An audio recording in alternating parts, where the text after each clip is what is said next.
皆さんこんにちは。セヤジャパニーズポッドキャストへようこそ。皆さんはセラピーを受けたことありますか？日本語ではカウンセリングってよく言います。私は、過去3、4年セラピーを受けています。特に日本ではセラピーってまだマイナスなイメージも強いです。その理由は精神状態が悪いからセラピーを受けるとか、センシティブなことって思っている人が多いと思うんですけれど、私にとっては今特に悩んでいることがないし、メンタルヘルスも結構いい状態だけど、もしお金と時間が許すなら1週間に1回話すためだけにセラピーを受けててもいいっていうくらいかなり気に入っています。そもそもセラピーとは、何かっていうと、いろんな種類があるんですね。えー皆さんが思い浮かべるのは話すセラピーだと思うんですけれども、身体的なセラピーとか、薬を使ったセラピーとかもたくさんあります。例えばマッサージとかヨガを通して身体的に体についているトラウマを解放するとか、強い感情を解放するっていうタイプもあるし、あとは幻覚剤とかを超少量摂取することで体の中からアプローチする方法もあります。で、そのよくある話すセラピー、皆さんがイメージするような、セラピストさんと向かい合って座るようなセラピーでも、その中にもいろんな種類があって、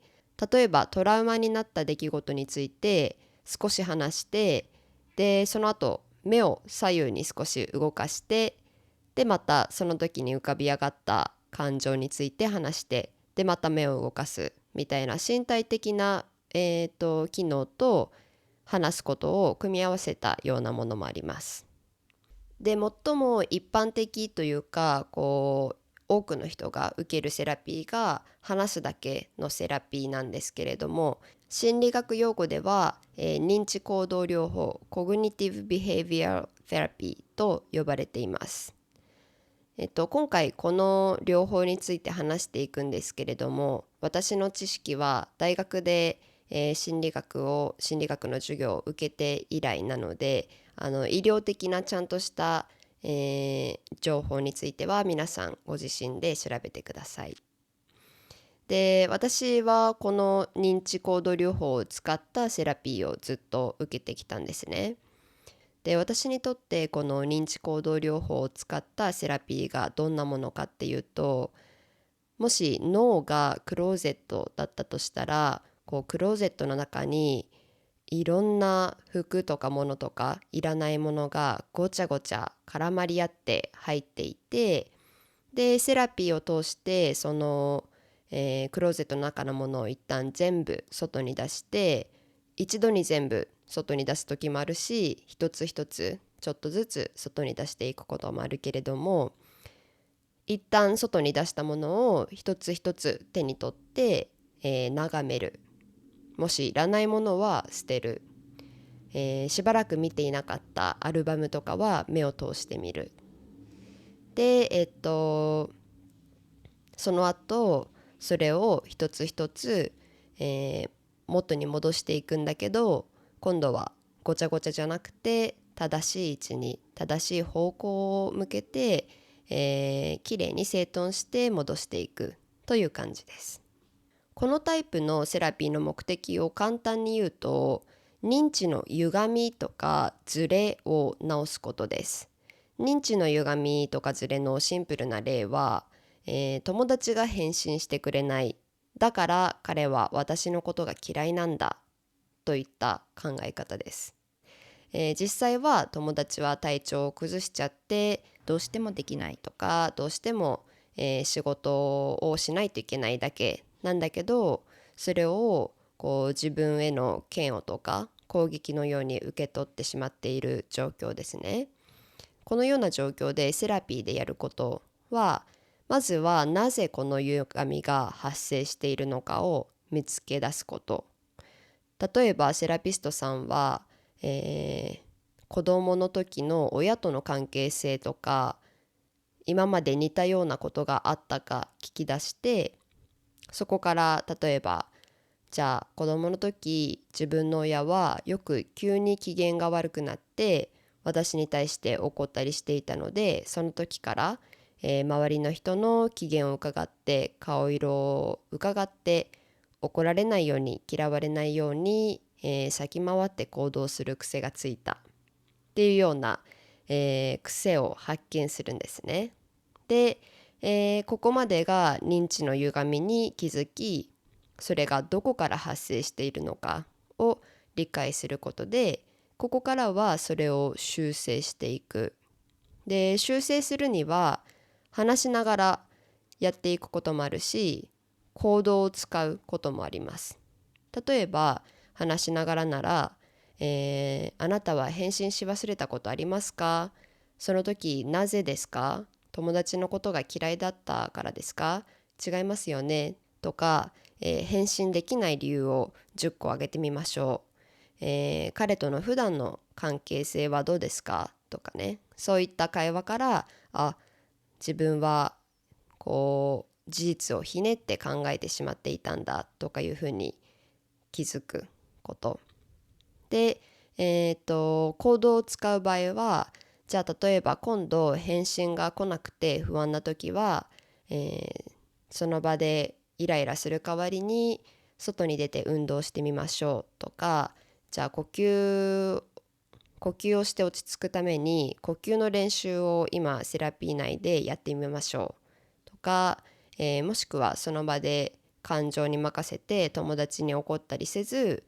後で落ち着いてから友達と話す練習をしましょう。じゃあその話す内容を今決めてみましょうっていうふうに、そんなことをセラピーでやります。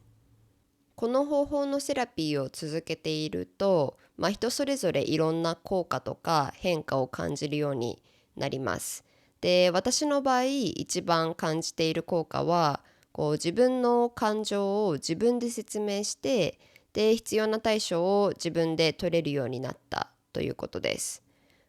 セラピーを受け始める前は何かに対して怒ったり悲しくなったり、なぜか胸がざわついている時にそこで止まってしまっていた。なんかもうすっごいイラつくな、でももう分かんないみたいな感じ、だったんですけれども、セラピーを受け始めてからはまずそういう気持ちが浮かぶたびに、それをセラピーで話してどこから来ているのか見つけて、じゃあどう対処できるのかそれも一緒に見つけ出すっていうのを一つ一つやっていくうちに、そういった怒る感情とか、イライラしたり胸がざわつくことがなくなったというよりかは、そういうことがあっても自分でOK 今こういう風に感じてる、なぜだ OKOK じゃあ子供の時のあのことや、前にこんなことがあった、そっかここから来てるのか、じゃあどうすればいいんだ、こうしよう、みたいなことを自分で、できるようになってきた。セラピーでそのプロセスを一緒に何度も何度も、セラピストさんと、繰り返してきたので、そのうち自分でもできるようになったという感じです。ただもちろんセラピーってみんなが必要なわけではないし、みんなに効果があるわけでもないです。人によってすごい大きな効果が出るし、他の人にとっては少しだけということもありますね。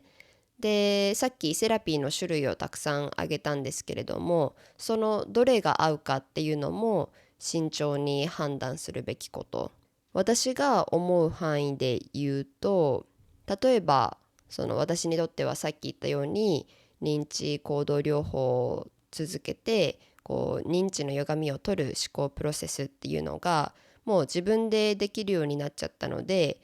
あんまりもうこの認知行動療法のセラピーは必要ないかなと思ってるんですね。今だとそういう感情があってセラピーに行ってもセラピー受ける頃には自分でもう見つけ出して、ただそれを、セラピストさんに伝えて、ああそうだね、その通りだねってなるだけなので、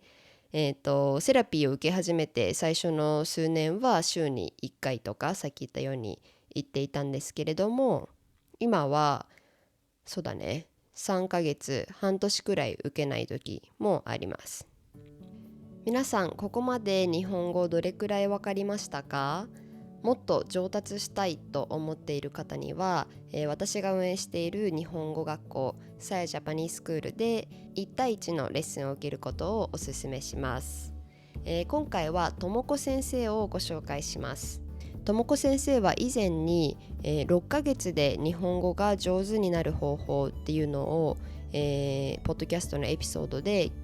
ゲストとして話してくれて、すごく好評だったんですね。もしまだ見ていなかったらぜひ見てほしいんですけれども、ともこ先生はベトナムで10年間日本語学校で教えていて、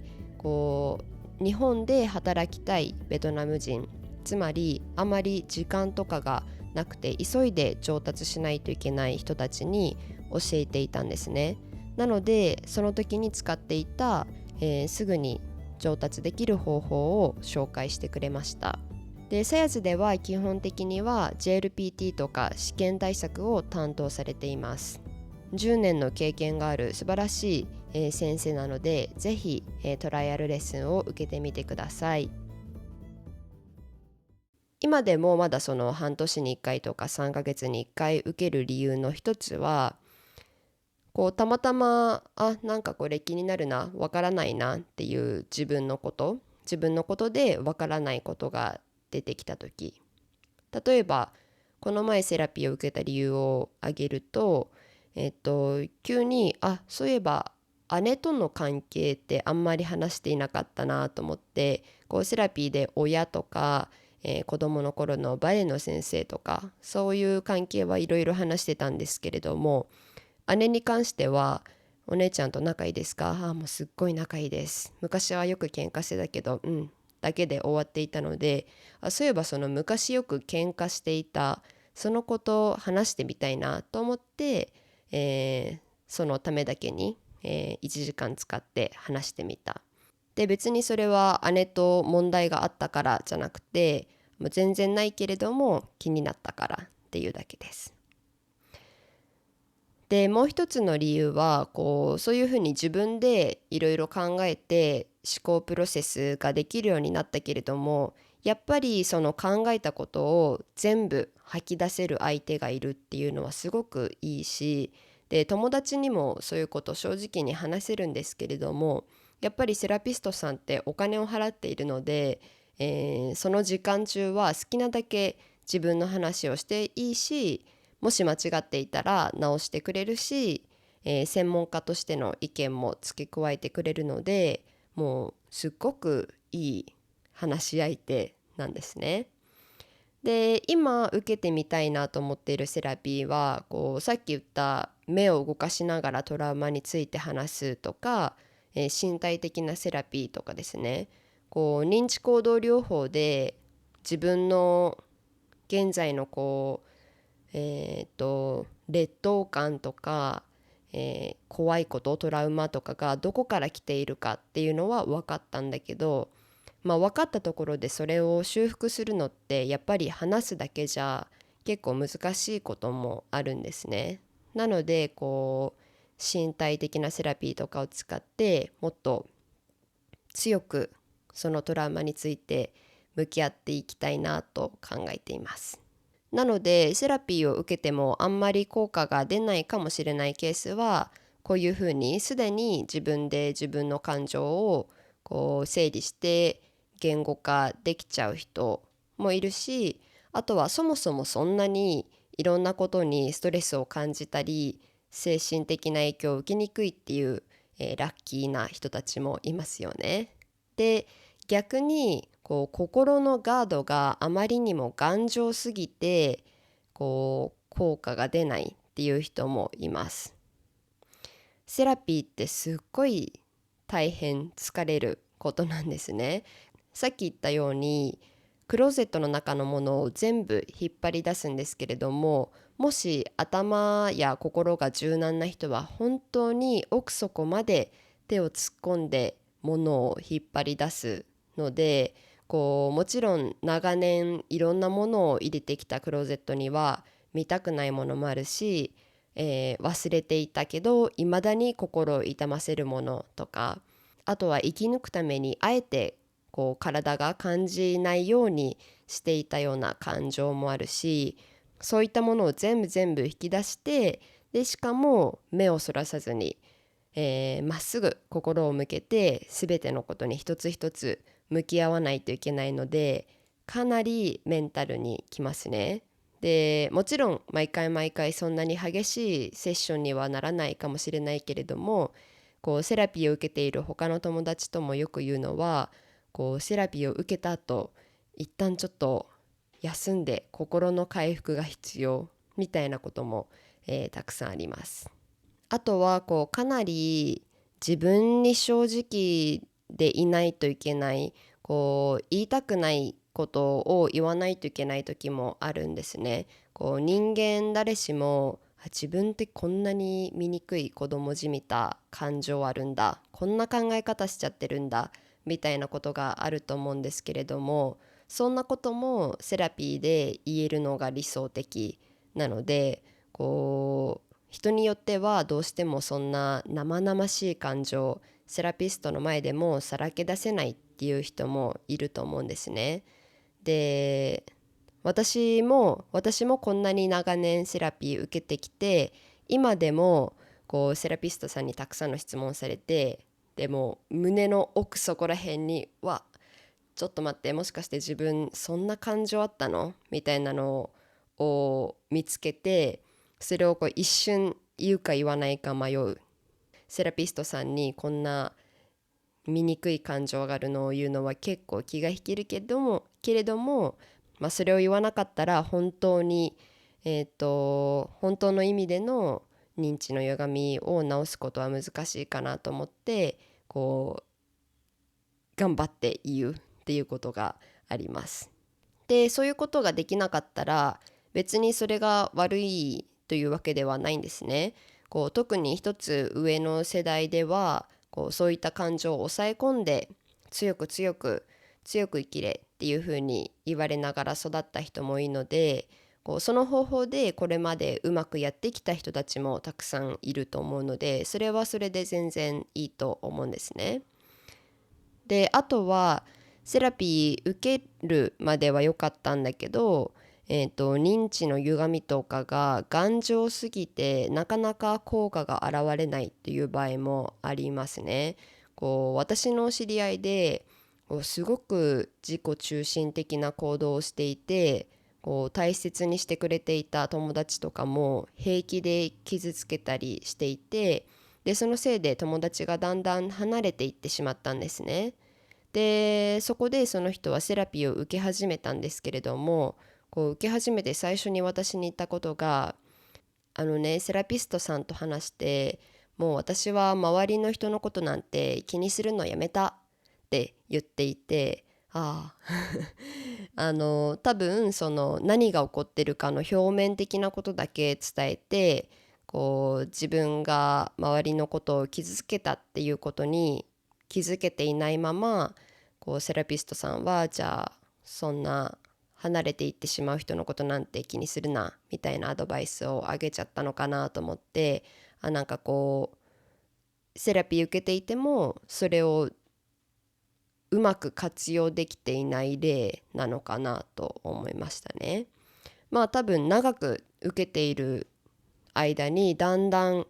心を開いて、本当の問題を見れるようになるのかなと、思っているんですけれども、専門家じゃないのでよくわかりません。で、あとは効果を感じていなくても、それはセラピーとの相性が悪いんじゃなくて、セラピストさんとの相性が悪い場合もあるかもしれません。私は一番お世話になった、セラピストさんに出会うまで少なくとも多分3人くらいは、トライアルセッションを受けてみたんですね。で、私スペインに住んでいるのでどうしてもセラピーはオンラインになってしまうんですけれども、そのおかげで逆にセラピストさんは数ある選択肢の中から選べるので、やっぱり一番相性が良かったのは、日本人だけど今アメリカに住んでいて英語も日本語もどちらも使える人、やっぱり国籍とか人種、環境、言語が共通していると、安心できるし分かってもらいやすい気がしますね。で、そのセラピストさん本当に良かったし、もう 1,2 年くらい続けて大きな変化を感じたんですけれども、やっぱり最後の方、私が認知行動療法のやり方を自分でできるようになった時には、セラピストさんに理解を助けてもらうというよりかは、自分で解決した問題を話して聞いてもらって、ああすごいねっていう感じになったので、ここまででいいかなみたいな感じでやめたんですけれども、それはその彼女の力量がダメとかじゃなくて、必要な能力を与えてくれたので、彼女の役割は終了して、私は必要なことを教えてもらったから卒業してもいいのかなっていう関係になったという感じです。で、その後も2、3人くらいまた他のセラピストさんを試して、なんか違うなと思って、で、やっと今のセラピストさんに、出会って、今は細々と続けているという感じです。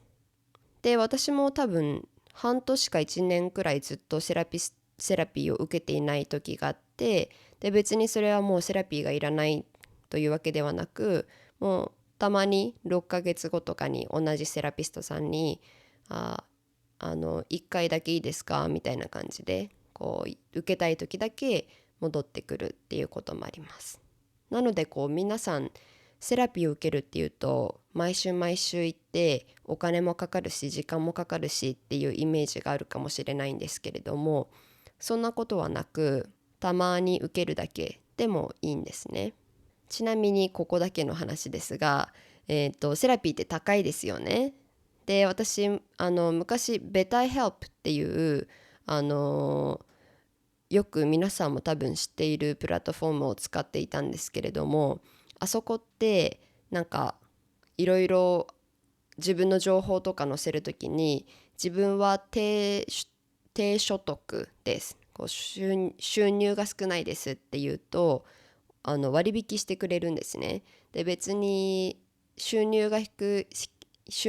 いことを証明しないといけないっていうこともないので、もし皆さん、